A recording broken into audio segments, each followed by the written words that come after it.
Good afternoon. It is 1:02 on Tuesday, February 3rd, 2026. Will the Committee on Energy, Environment, and Sustainability please come to order? I'd like to welcome committee members Tupola and Toba, and also Dos Santos Tam joining us. Pursuant to Section 92-3.7 Hawaii Revised Statutes, this meeting will be conducted as a remote meeting by an interactive conference technology with the following procedure in effect for the meeting. Members of the public will be allowed to provide oral testimony on all items on the agenda in two ways, remotely and in person in the council chamber. Remote and in-person oral testimony will be allowed when the agenda item is taken up.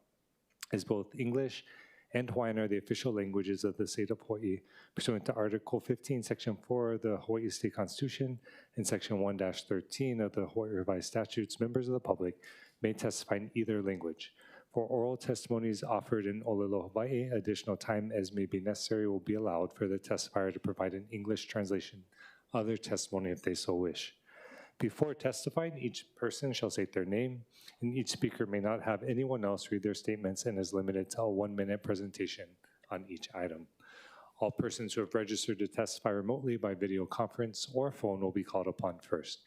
When your name is called, please monitor your screen and activate your audio feed when prompted.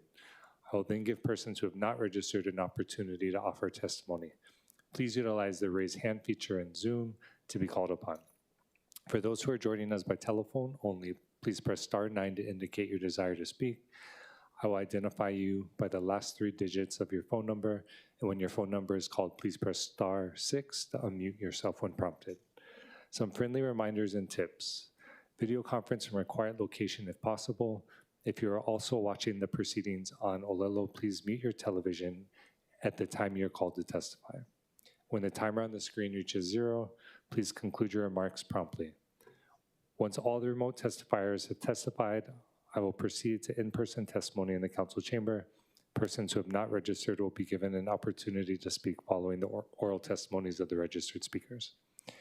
HRS Section 92-3.7 requires all votes at remote meetings to be conducted by roll call unless unanimous. Therefore, I will first call for objections, and if there are any, I will call for a roll call vote.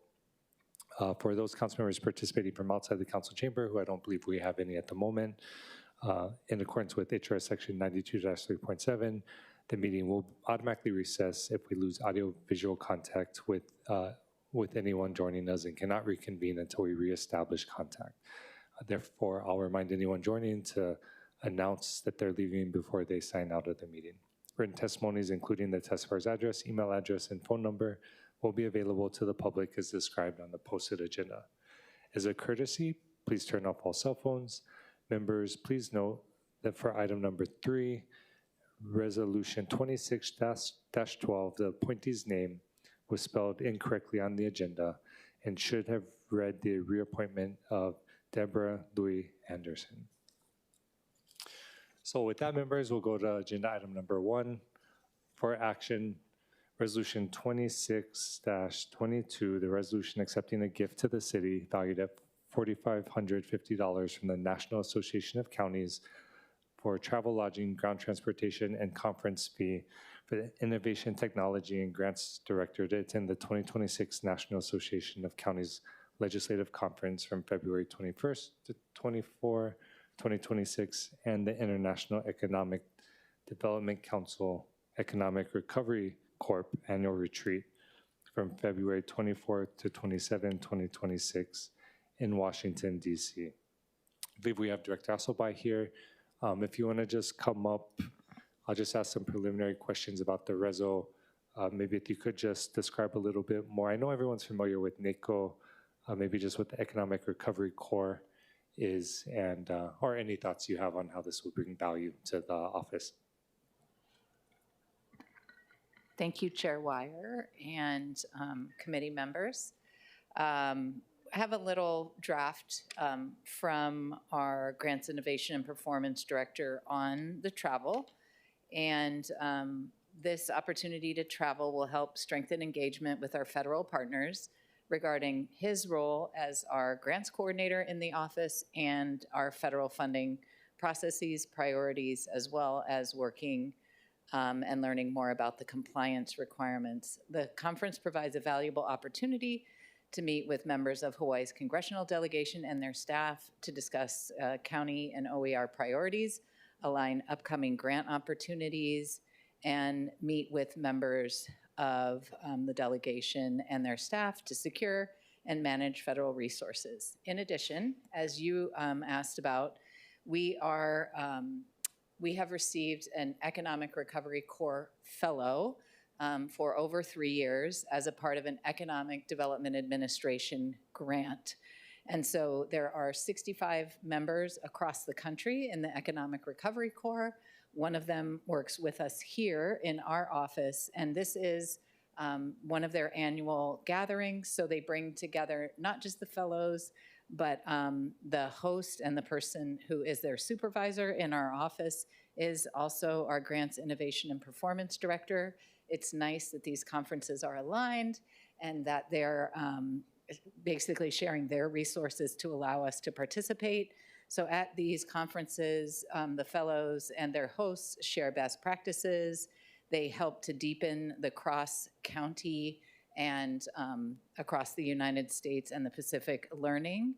And so we can apply some of those lessons to our local economic development and grant strategies. These convenings will help to improve OER's capacity to effectively work with the federal government and maximize resources for our island. Mahalo, appreciate that. Sure. Thank you, Director. Seeing no questions for the Director, we'll go ahead and go to testimony. Thank you. No registered in person or online. Anyone in chamber wanting to testify that's unregistered may come forward. Seeing none, also online, anyone online that wants to do so can signal with their raise hand feature, but seeing no testifiers, we'll go ahead and close testimony and members go into discussion. Seeing no discussion from the committee, Chair is going to recommend that Resolution 26-22 be reported out for adoption. Any additional discussion, objections, or reservations? Hearing none, so ordered. Thank you again, Director. And that brings us now, members, to agenda item number 2, Resolution 26-23, accepting a gift to the city valued at $1,975 for the Metropolitan Community College travel, lodging, ground transportation, and related materials for the Workforce Development Program Manager to attend the National Association of Counties for Career Success Building a Work-Ready Future meeting from March 2nd to 4th, 2026 in Omaha, Nebraska. I'll go ahead and turn it back over to you, Director Hasselbein. Thank you, Chair and committee members. OER has appreciated being a part of the National Association of Counties for Career Success cohort. Our cohort partners are the University of Hawaii, PCAT, as well as our Work Hawaii Division Administrator, Lei Nakamura. So they invited us back again to focus on this strengthening of career pathways for underserved populations while supporting our local economic growth and diversification goals. This upcoming in-person convening brings together the funders, community partners, and participants in the ECMC Foundation-funded initiatives, this Counties for Career Success program that they funded, to share lessons learned and compare implementation strategies. Participation will allow OER to exchange practical insights and engage in facilitated sessions to explore cross-county partnerships that can enhance Oahu's workforce development efforts. The meeting is organized by the ACT Center for Impact and Learning and the Metropolitan Community Colleges and the National Association of Counties. We also appreciate their support, and this helps to ensure direct alignment with national best practices in our county-led workforce development efforts. Mahalo for that. Any questions from the committee? Seeing none, we'll go ahead and go to testimony. Again, with no registered testifiers, having no one online as well. Anyone in the chamber wishing to testify can come forward, but seeing none, we'll go ahead and close testimony. And seeing no additional discussion, I'll go ahead and make my recommendation that Resolution 2623 be reported out for adoption. Any discussion, objections, or reservations on that recommendation? Hearing none, so ordered. Thank you, Director. And then that brings us to agenda item number 3, Resolution 2612, confirming the reappointment of Deborah Louis Anderson to serve on the Economic Revitalization Commission of the City and County of Honolulu for a term to expire on December 31st, 2030. Appreciate you being here today. I guess feel free to share whatever you'd wish after identifying yourself. And then my only questions were just maybe if you could confirm your ability to have the time, I guess, to follow through on the commitment, and then maybe a little bit about your background and just what insight that brings to the position, because I think you have a lot of experience.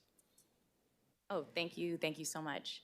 My name is Deborah Louis Anderson, and a little bit about me. I'm a small business owner. My husband and I started our business in 1995. A coffee house in Kailua, bootstrapped the whole thing, put everything on credit cards, didn't really know what we were going to get ourselves into, and we're also told by a competitor at one point that she gave us 6 months to be in business.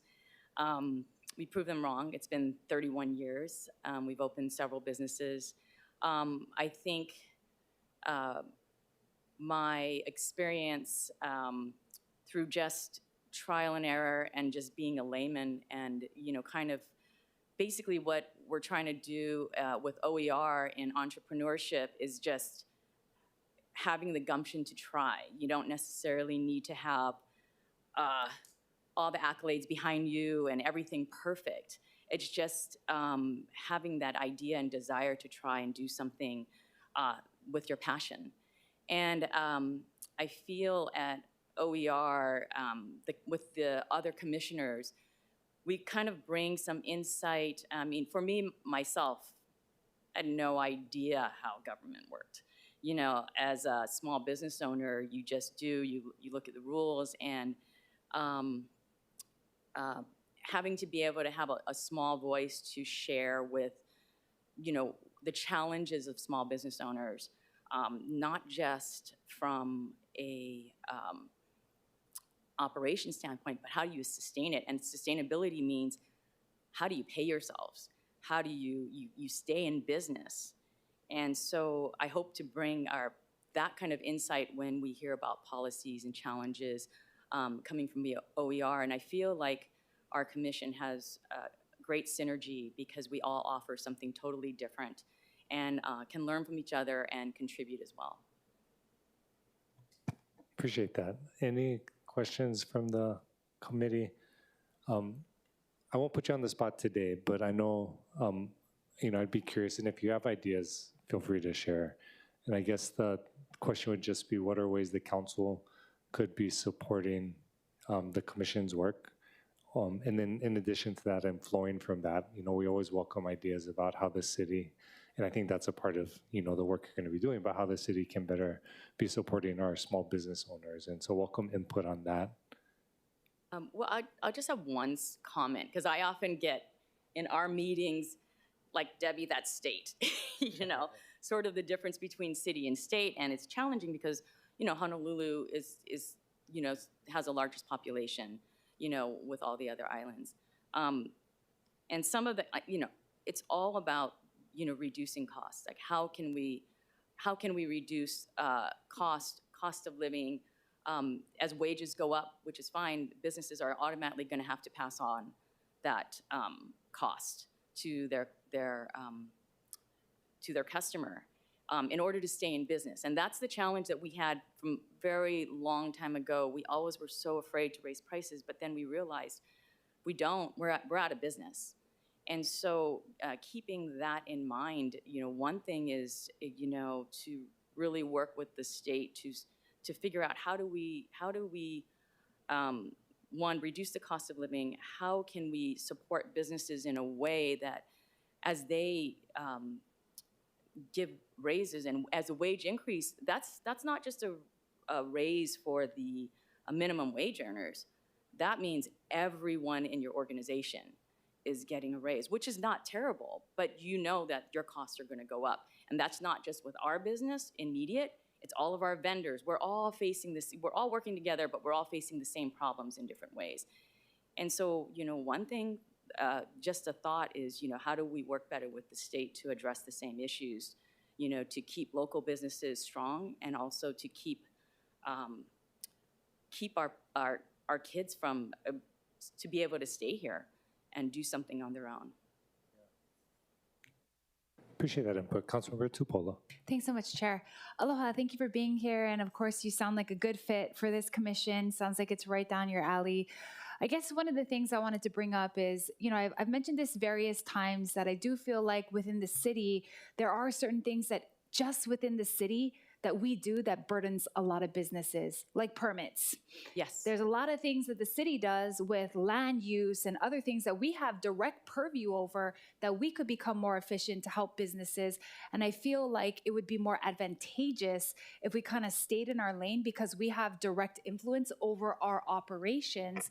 And I've always thought that that would be a better fit for what OER does or even how they interact with the communities is any issue that they're having, meaning businesses, is having with the city, then let's try to resolve those because those are things that we are unduly burdening businesses with that is not being helpful, right? We can't always affect everything with the state. We can't always tell the state legislature what laws to pass.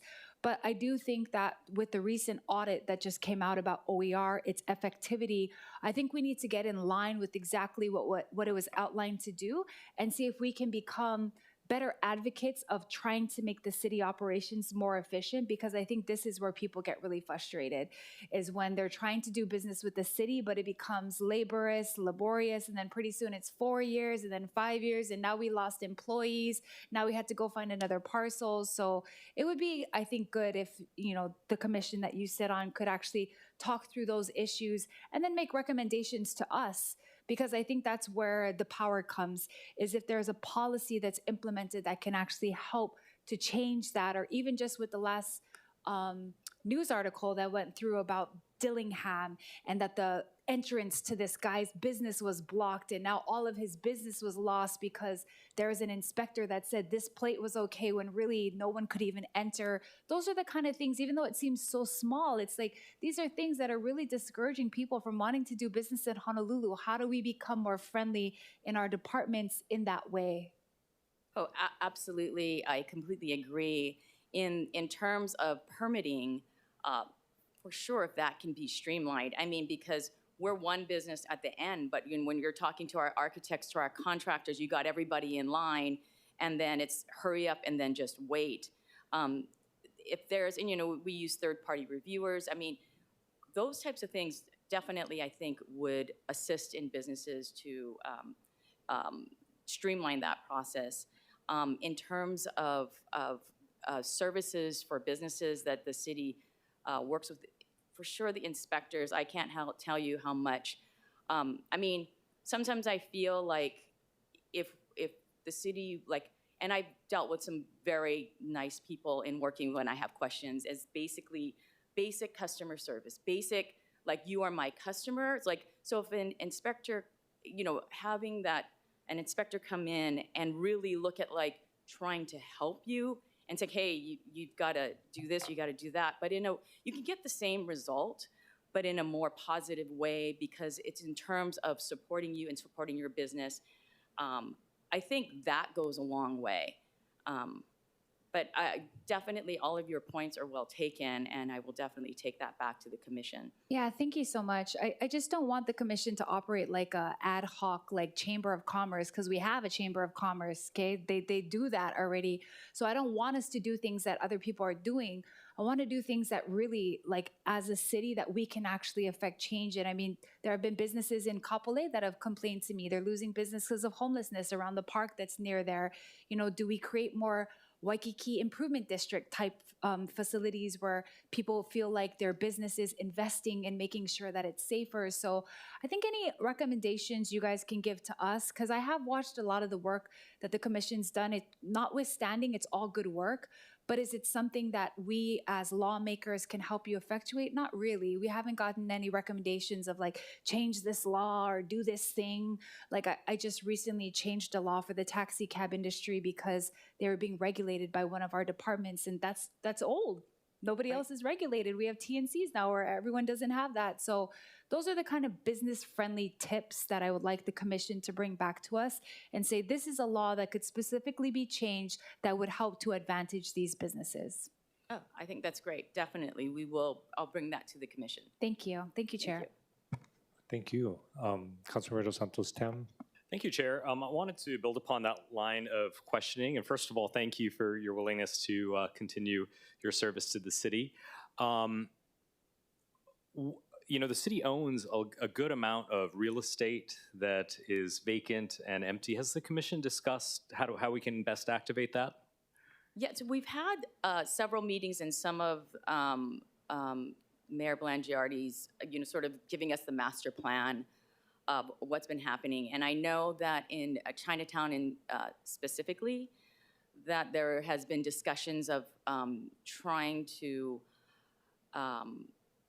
give spaces to startups and, how to, get them to have a storefront. And I think that's great. But as we all know, you've got to get the people to come there, if you have the spaces. So we have been discussing some of, especially in the downtown Chinatown area, how do we utilize those city-owned spaces. I certainly think, as you just mentioned, that it might be a good idea as we look at all the different properties, because I don't think we've taken a deep dive. We've really just been informed about some of the plans for the future. But perhaps, we have talked about needing storage space, being able to create maybe some, co-working type of spaces for small business to kind of operate, share space together. And that was probably in the Evilay area. We've discussed sort of those types of ideas. And, perhaps, we can focus in on some things on the near term. But as a business owner, too, what I always am thinking about when I'm looking at a location, you may have a free space, but if you're in retail, there's got to be different drivers. You need, and again, as you mentioned about homelessness and things like that, if people are not going to come or afraid to come to the area, certainly those types of things would be helpful to clean that up to help the small business.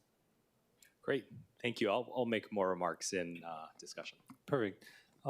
Seeing no other questions, mahalo again for being here. We'll go ahead and go to testimony with no registered testifiers. Anyone in person can come forward. Seeing none, we'll go online.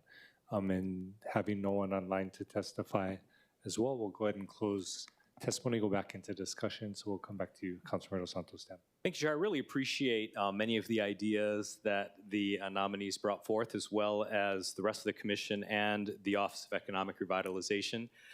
With respect specifically to the idea that the city can activate its own spaces, I'll note that Bill 35, which proposed doing that last year, has not moved forward. I'll note that Bill 10, which is a proposal to do this in Chinatown, where the city owns 40% of the footprint, and this is the majority of the ready-to-lease spaces that the city owns, has not been referred to a committee. And so, we've had some discussions about how the city can support small businesses and how it can support entrepreneurs, and yet perhaps we, here at the council, are the ones standing in the way, and we need to actually do it. Appreciate those sentiments. Any additional thoughts? Yeah, actually, I'm grateful for the discussion today. I think we're all looking for ways to fill gaps, not duplicate. So I appreciate your expertise coming to the commission, and then, of course, all the work of OER. So I'm hopeful that we'll get to a place where we can, make things better and be responsive to our business community.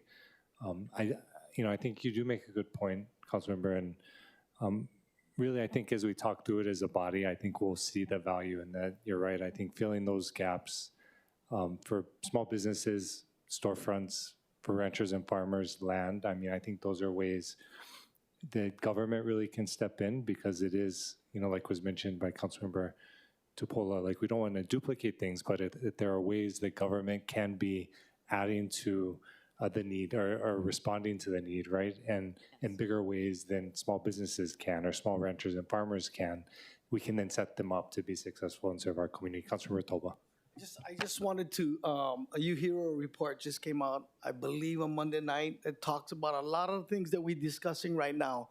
The fact that we might be the ones that's standing in the way of really helping small businesses thrive. So I'm gonna just encourage everybody to go take a look at it and have the commission members look at it because we have not really changed and nothing's really happened in the last maybe 10, 15 years as far as helping businesses thrive in Hawaii. So that's all I wanted to comment. Thanks. No, appreciate those sentiments. See no further discussion. I'll go ahead and make my recommendation that Resolution 2612 be reported out for adoption. See no additional discussion, any objections or reservations. Hearing none, so ordered. Thank you again. All right, thank you. And then that brings us to agenda item number 4, the informational briefing presentation by Par Pacific on renewable fuels. I believe we have in our council chamber Mark Inouye from Par Pacific and Nahe Parsons, Executive Director of Hawaii Renewable Fuels Coalition. I'll turn it over to you however you want to proceed, but we have a really exciting presentation. I know some of us may be familiar with the work they're doing already, but I wanted to take this opportunity to dive into it some more. So I'll go ahead and turn the floor over to you. If you just want to click so the red light is on. Perfect. Good. Hello, Chair, members of the Energy Committee, and really thank you for having us here today for the informational briefing. Again, my name is Mark Inouye. I'm from Par, Hawaii. We're the refinery out in Campbell Industrial Park. We also own the Hele and 76 gas stations throughout the state. I also brought here today is Nahe Lani Parsons, and she's the Executive Director for the Hawaii Renewable Fuels Coalition. A really huge part of not just from the refinery side, but how do we now reach the community with the fuels that will be making fairly soon. Who couldn't be here today was Chris Bennett, and he was from Pono Energy. We kind of formed this nice little hui of presenters to go around and talk about our renewable fuels project. You can go to the next slide, Nahe, and actually skip the following one. So I know we don't have too much time, so this slides we put together was, and I apologize for some of the council members who were at our refinery, you might have to see this again, but maybe you have other different questions, so thank you. Just to give you a little bit brief background about Par Pacific. So Par Hawaii is part of the Par Pacific. Par Pacific is an energy company based out in Houston. We own 4 other refineries, one in Washington, Montana, Wyoming, and the largest for Par Pacific is Par Hawaii. We do have a ship that goes back and forth from Washington State to Hawaii. So it's a good asset for us to have to transport fuels or even renewable fuels to the continent. Or if we're short fuels, it can bring fuels out here as well. Click to the next one.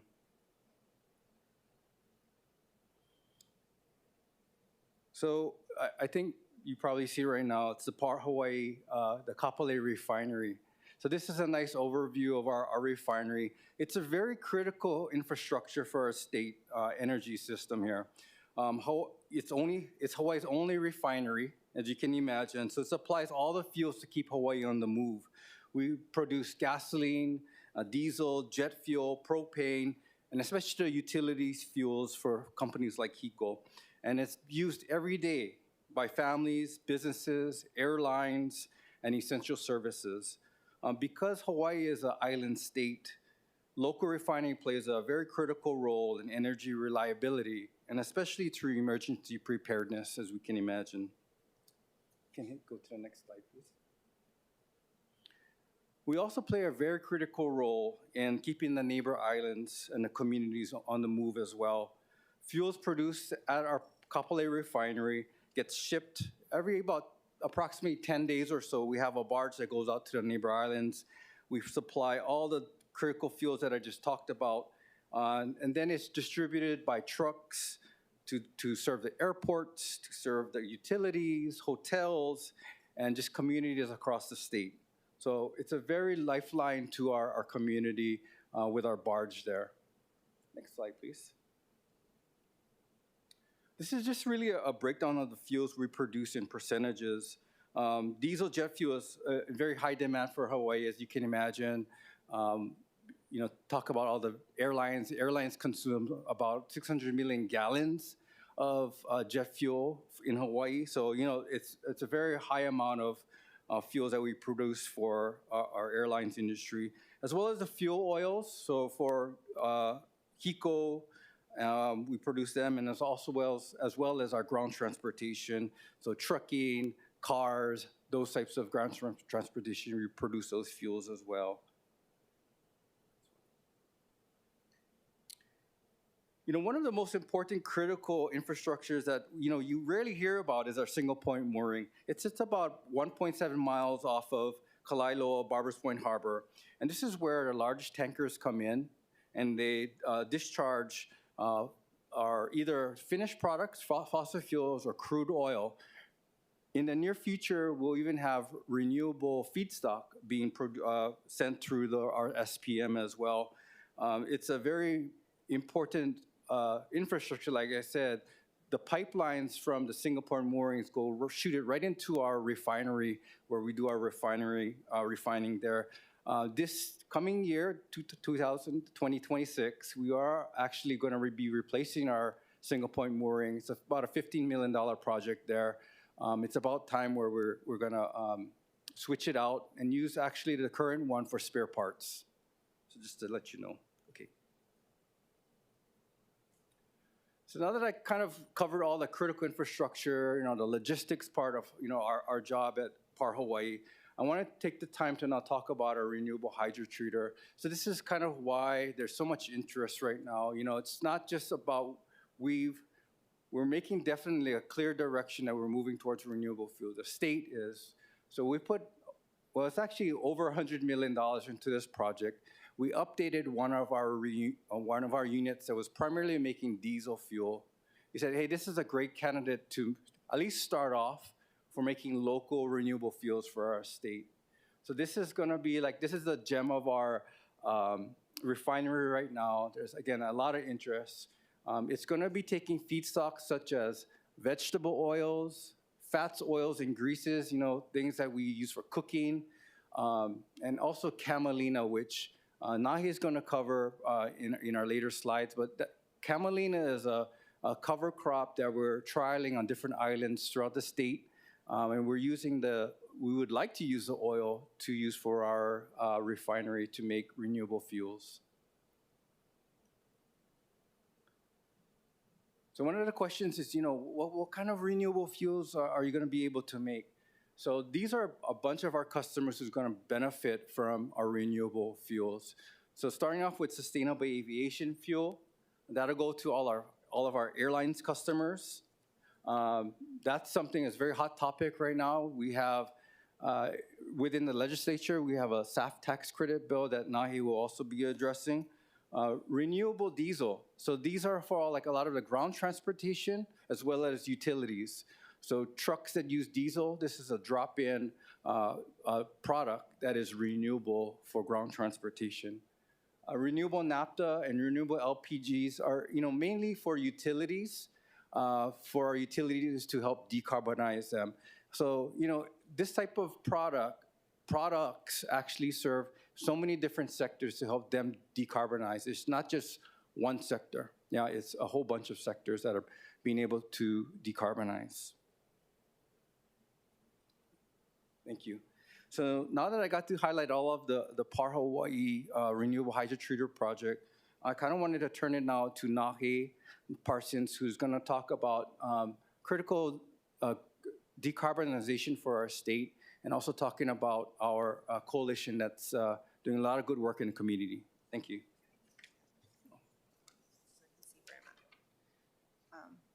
Aloha, everyone. Nahe Parsons for the Hawaii Renewable Fuels Coalition. You can see here that it takes many things. So what these beautiful, colorful graphs show you is kind of what are the options on the table going forward? What are we looking at in the future? And you can see on the left side where there is a pink area, that is the biofuels area. But then you see above it, which is the wind, which is the green the green part, or sorry, the blue part is the offshore wind. And that offshore wind is really not there anymore. So you can see how, like, I'm going to talk to you about the renewable fuels and renewable fuel production tax credit, but there are many things out there that we need to pursue, and this is just one of them going forward. So our goal going forward, and on the right side, you'll see Hawaiian Airlines roadmap. That's soon to be updated with the Alaska-Hawaiian roadmap, but the goal is that big blue section is sustainable aviation fuel. Aviation is the largest for greenhouse gas emissions in the state, and so decarbonizing that is really critical for our future. Next slide. You just go arrow down. Okay. Our coalition is really broad. And next slide. Our founders, Par Hawaii, Pono Pacific, and Hawaiian Alaska, and we're all here to talk about how do we collectively move forward in this area. You'll see the next slide has our members. It's really diverse, so that's why I'm here as a coalition, is to talk about, we have farmers, we have landowners, I have a dairy farmer, I have fuel producers, I have airlines, I have like a Hawaii Farm Bureau, a whole gamut of people, and the reason being is that, yes, we're talking about a policy that incentivizes renewable fuel, but the goal is to implement entire economic benefit down the chain, all in sort of emphasis of clean energy. And one of those options we have no choice but to pursue in the future. Next slide. We've covered a little bit. I'm not going to go into this too much, but we talked about the different fuels produced from the renewable fuel. It hits everybody. So it's not just if you go on a plane, it's if you turn on your lights, or if you get in the car, if you go on the bus, anywhere that you're consuming fuel, which in this island, island state is literally everyone. We have really focused highly on this policy about renewable fuel production tax credit. And the reason being is, like, we understand that we support electric in every way, shape, and form, but it's not, again, there's many things that are needed, and it's just one of the many solutions. And the reality for airplanes is you cannot electrify the airplane yet, especially because the battery systems become way too heavy to become practical.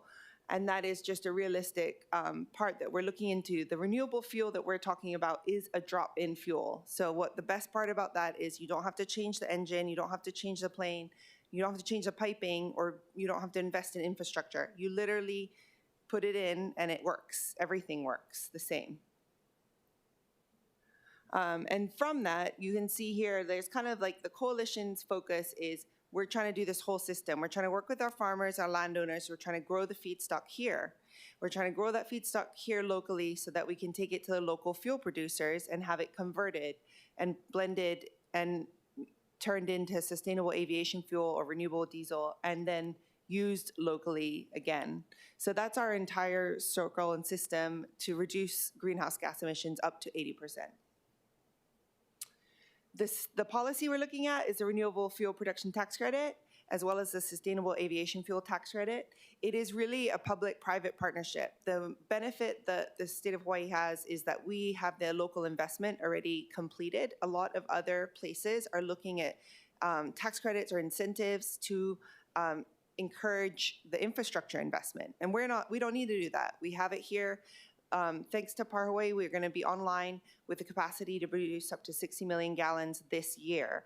So it's like a real situation that we can take advantage of and that we have access to, which is really significant compared to other states. Good. Next one. The key part is, why do we need a tax credit? It has to bridge the gap. The reality is renewables cost more. They cost more right now, $2 to $4 more per gallon. So that tax credit combined with federal tax incentives is to bridge that gap and bring it so that there's no pass down to the consumer, so that the cost remains the same. And the other part about the tax incentive is it's not meant to be permanent. We understand that it's really there to incentivize and grow the market for a period of time. As the technology and the market grows, the price goes down and becomes more affordable. So that kind of concludes what our policy is, what we're working on. We have a very diverse membership, a really broad group of people. It's all ready to go. The system's here. If we don't take advantage of it now, it will go to benefit other states, and we'll lose the opportunity for that economic benefit as well, for the entire system that we're creating from the top-down approach, including our workforce development, including our clean energy jobs, including, you know, the people that are driving the trucks and transporting the fuel, and the people that are working on the farms. It's a completely circular system. I realize now that my slides might be running out, and I actually didn't talk about my samples, but you can see them here. We don't need to pass them around. But just to show you the real deal is that obviously on the right we have the crushed oil. Camelina is the product that we're looking at because it's very similar to canola, but it's more suitable for Hawaii, and that it has a really small amount of water needed. So it's like 10 to 13 inches per growth cycle of water. So a lot of places can do it just by rainfall. We have the seeds on the left. And then in the middle is a really interesting project that we're working with Diamond Head Seafood. And we gave them, once you take the camelina seed, you crush it, you get your oil on one side, and then you get your seed cake on the other side. And that is really a high protein content that goes to animal feed.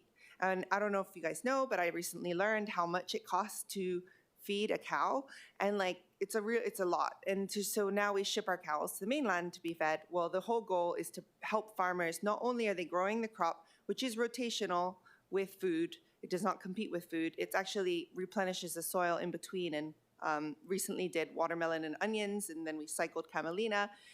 So it replenishes the soil for the farmer, but then they can crush it, use the seed cake, sell it for animal feed. It gets blended. For example, like here we have some fish food. Diamond Head Seafood has blended it to try out with the fish farms. So the shrimp farms, fish farms, and all of those, also chickens and cattle. So it really just shows the diversity of we're talking about a fuel tax credit, but look what else happens. And so it's a really big economic package that we are hoping to support, and asking for the public participation in order to support the private partnership.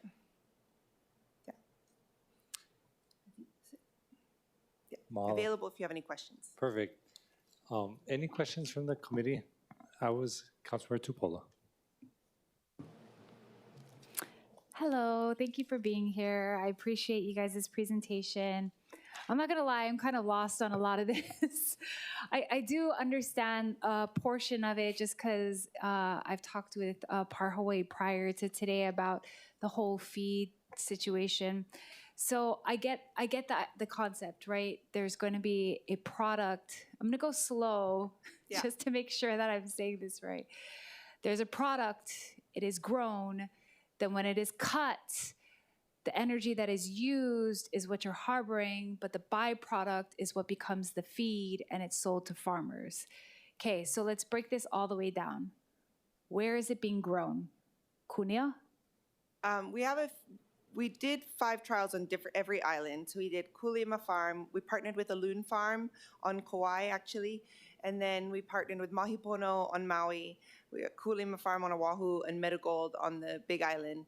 That was for the phase 1 trials. Now we're expanding out. So we're definitely looking and talking to various landowners to see where the next scalable opportunity is. So phase 1 was to try different environments, or it was to try different locations? It had several layers to it. So we had to test first a variety of seeds, which we have a partnership with HARC, the Hawaii Agricultural Research Center, and they helped us develop the seed test. So we test the seeds, there's many of them, to see which is the best.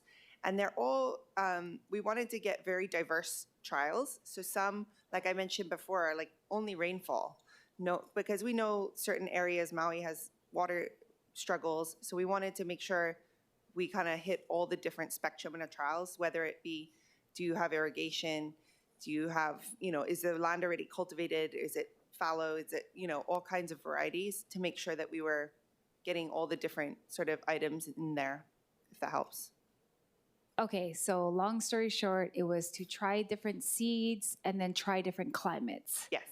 In phase 1, was there a location that seemed more advantageous to others? Well, you know, the target goal, I believe, is like 1,500. I forget what the metric is, and we hit 1,200 out of that in our trials. So we were close to it, which showed a really promising results, and that's in the oil yield of the plant. But it did vary, and it varied because there were so many factors. Like one area, you know, I think they had a harvesting error. And then another area had a weed control issue that had to be resolved. And then there's just like, there's so many different things that happen in farming. So it definitely varied depending on different sites. And we learned a lot from that. And now we're going into phase 2, which is going to be expanded out. So our crop trials are about 5 acres in size. And phase 2 the goal is to expand out to, you know, hopefully 100 acres. And in the expansion, you're going to try new areas or the same areas you already had in phase 1? A mix of both. We're definitely going to go back to similar to our, because we already have those partnerships at those locations, but we're constantly trying to expand. So we have conversations right now with like commitment schools who have a lot of land and other landowners to see where there are areas to expand. Is the goal to identify one of the 5 as the location that you're going to go with? That's a great question. No. The goal is, in order to scale it to a size, we really want to partner with like all the farmers and landowners eventually.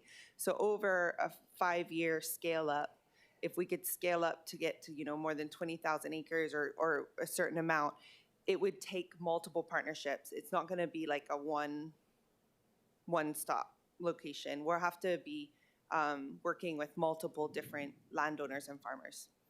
So your goal is to continue on with possibly all 5? Yes. And it's so that you can scale and then kind of see what grows best where? Yes. Yeah. And then what is the time frame on concluding phases and beginning the actual processing of energy and feed? Yes, great question.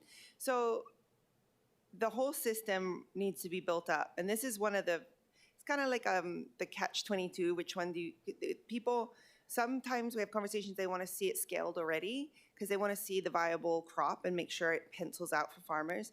But our conversation with some of Hawaii Farm Bureau is that the farmers won't invest or commit their land without seeing the whole system in place, without seeing the tax credit, making sure that the supply demand all pencil out, and then they'll invest their land.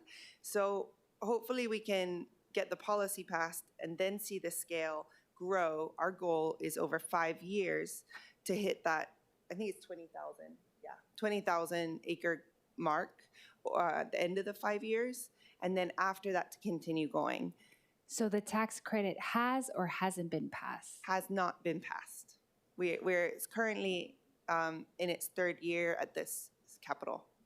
And you're talking about a tax credit for the farmers, and that's just for the land, right? Or for the usage of the land? The tax credit applies to the fuel producers. Oh, to you guys. So like Par Hawaii or Pacific Biodiesel. Oh. And Hawaii Gas is another former applicant of the tax credit.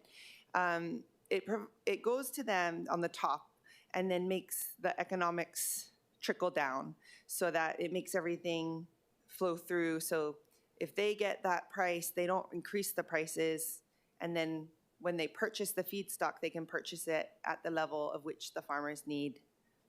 Okay, so not to advance this more, but this is not including who would be manufacturing and selling the feed. Right. And who is that going to be? Manufacturing, selling the feed. I mean, because you guys are making the fields, you're going to like plant the plants and then you're going to cut the stuff and then get the energy. But then if somebody wants to buy feed, someone's going to have to like get the feed, put it into packaging, put their name on top, sell it at the store, get it to the egg farmer. Who does that?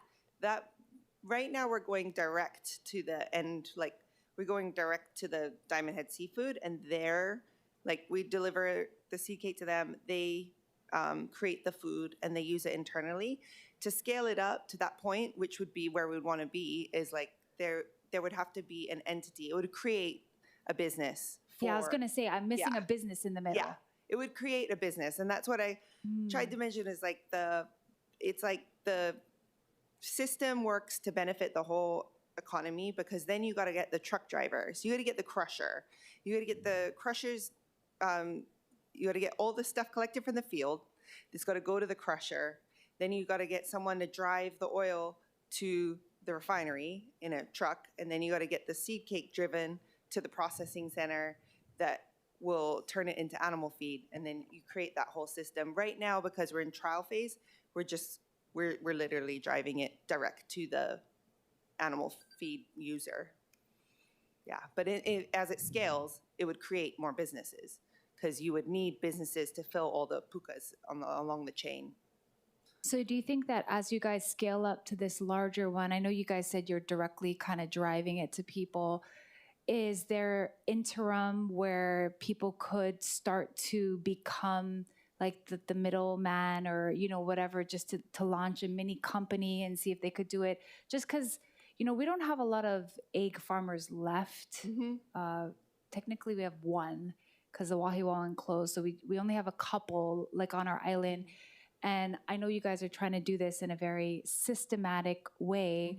But if we were able to give them products sooner than later and bring their costs down, it could be very advantageous to a lot of the farmers that I have in my district. So is there a possibility that in the interim, as you scale up, that they can start to... Yes, I think that's a great opportunity, because the next phase of larger, like going up to 100 acres, is going to inherently produce a lot more seed cake.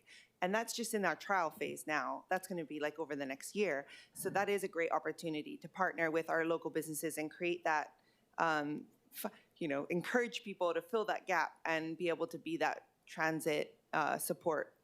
It would be a great opportunity. And how do you propose that opportunity comes about? Like you would meet with... I think we're trying to create awareness. My contact information is totally available to give out to anyone that wants to have more conversations about it. We're trying to just do our education, let people know what we're working on, create more public awareness. Opportunities like this are really great. And then hopefully we can get connected to the right businesses, the right conversations, and the right people that want to further support this. Okay, yeah, thank you, Sheriff, for letting me ask those questions.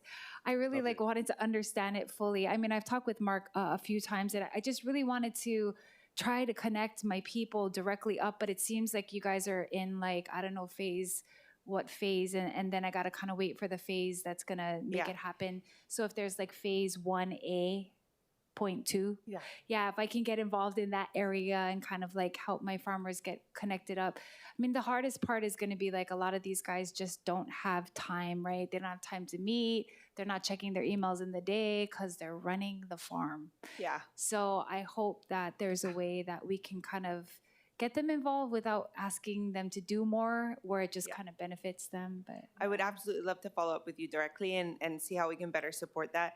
I know that the timeline is kind of like, it takes a while, because we got to wait for it to grow, then we got to harvest it, then we got to deliver it. It's like, it's not a immediate thing, but the growth cycle is short. It's about 80 days. So it's definitely a feasible conversation that we should follow up with you on. Okay, sounds good. Thanks, Chair. Thank you, Councilmember Tobo. Thank you. Thank you for putting this on. I think this is so needed, and people need to understand. We're talking about, you know, changing the economy. We saw, again, I'm going to mention the U Hero report. This is exactly what they're talking about, coming up, finding out new creative ways to create good paying jobs in Hawaii. Let me ask, why has the tax credit stalled? It's a great question, because you weren't testifying in support because, of it. you know, the study, the study says that, you know, probably because of us lawmakers, right? So I just want to... You know, it takes a long time to pass anything